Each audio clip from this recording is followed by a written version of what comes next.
Messi is on. McAllister. And the last one involves Antonella, I think that is. Quite in a position to shoot. It's Pico.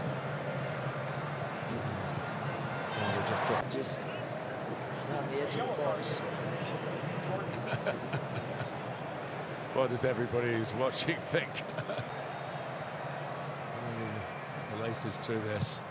Oh, settled in extreme. His kind of power with brilliant placement.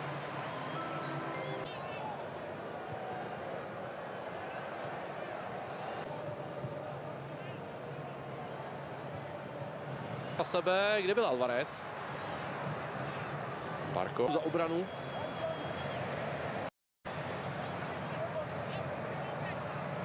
Všichni počítali s Ronaldem a nakonec pálil někdo jiný.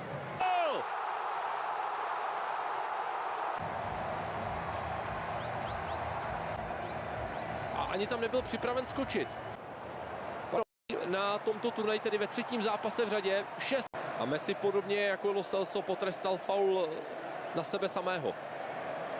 V téhle soutěži jsem tam někde v okolí. Almada. Otamendi je v tom určitě nevinně, tak jako malý dělal box, tak dávně.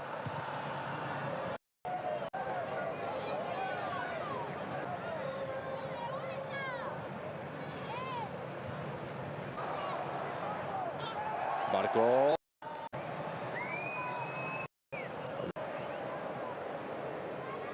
Jejich pobyt. Táhl teď Jazeba. Ale to jsou věci.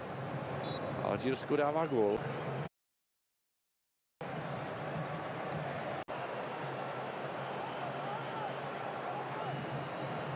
Zajímat, jak bude vypadat tabulka třetích míst, ale teď nás zajímá, co se bude dít vepředu. Nebyl to válec.